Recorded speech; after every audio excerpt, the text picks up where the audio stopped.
അന്താരാഷ്ട്ര ചലച്ചിത്രമേള 5ാം ദിവസത്തിലേക്ക് കടന്നിരിക്കുകയാണ്. എന്തായാലും ഈ കാഴ്ച തന്നെയാണ് കാണുന്നത്. കാരണം ഒരു സിനിമയുടെ ആ ഒരു ഭാവം അല്ലെങ്കിൽ വൈകാരിക തലം മായും മുൻപ് മറ്റൊരു സിനിമയിലേക്ക് ആളുകൾ ഓടിക്കയറുന്ന ഒരു കാഴ്ചയാണ്. നിരവധി മലയാളം സിനിമകളുണ്ട്. ഇപ്പോൾ ഫെമിനിച്ചി ഫാത്തിമ കണ്ടിറങ്ങുന്നവരാണ്. സിനിമ ഇറങ്ങിയതാണോ? സിനിമ ഇറങ്ങിയതാണ്. ഫെമിനിച്ചി ഫാത്തിമ ആയിരുന്നു അല്ലേ? നല്ല സിനിമ, നല്ല രസം. ഈ ലോകവേദിയിൽ മലയാള സിനിമകൾ അത്രമാത്രം അഭിനന്ദനങ്ങൾ. മലയാള സിനിമ ഇത്തവണത്തെ ഒരുവിധം എല്ലാ മലയാള സിനിമയും നന്നായിട്ടുണ്ട്. ഞാനൊരു 3 സിനിമ ഉണ്ട്, 3 നല്ല സിനിമയാണ്. എന്തായാലും ലോക സിനിമയോട് കടപിടിക്കാൻ പറ്റുന്ന രീതിയിലുള്ള, പിന്നെ അതിനപ്പുറം പുതിയ ആളെ വരുന്നു, പുതിയ അഭിനേതാക്കൾ, പുതിയ സംവിധായകർ, വനിതാ സംവിധായകർ, ടെക്നീഷ്യന്മാർ. അത് തന്നെ ഈ സിനിമയിലേക്ക് എത്രത്തോളമാണ് ആൾക്കാർ, അതാണ് ഇതിൻ്റെ ഒരു.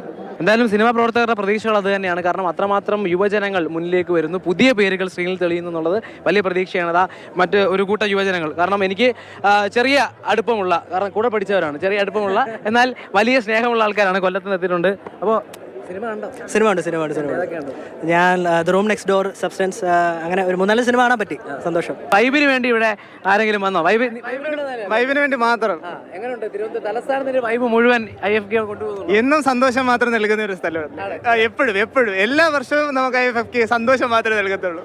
എൻ്റെ ഫസ്റ്റ് IFFK എക്സ്പീരിയൻസ് ആണിത്. യൂഷ്വലി മെയിൻ സ്ട്രീം മൂവീസ് മാത്രമാണ് ഞാൻ കാണാറുള്ളത്. അപ്പോൾ ഇവിടെ വന്നത് ഒരു ഡിഫറെന്റ് എക്സ്പീരിയൻസ് ആണ് ആക്ച്വലി. ഒരു സെത്ര സിനിമ കാണാൻ പറ്റും ഓടി നടന്നു? ഒരു 3 സിനിമയൊക്കെ വരുന്നുള്ളൂ. പനിയൊക്കെ ആയിട്ടൊക്കെ പിന്നെ രാത്രി നിശാഗന്ധിയിലൊക്കെ നിന്നിട്ട് തണുപ്പൊക്കെ എടുത്ത് പുതിയ പേരുകൾ സ്ക്രീനിൽ നിറയുന്നു. ഇത് കണ്ടുകൊണ്ട് പ്രചോദനം ഉൾക്കൊള്ളാൻ ആളുകൾ വരുന്നു. 5ാം ദിനവും വളരെ രസമുള്ള പുതിയ ജെൻസി വാക്കിൽ പറഞ്ഞാൽ വൈബാണ്. നിശാഗന്ധി ആയിക്കോട്ടെ, ടാഗോർ ആയിക്കോട്ടെ, എല്ലായിടത്തും. പ്രേം ശശിക്കൊപ്പം രാഹുൽ ജി നാഥ്, മാതൃഭൂമി ന്യൂസ്, തിരുവനന്തപുരം.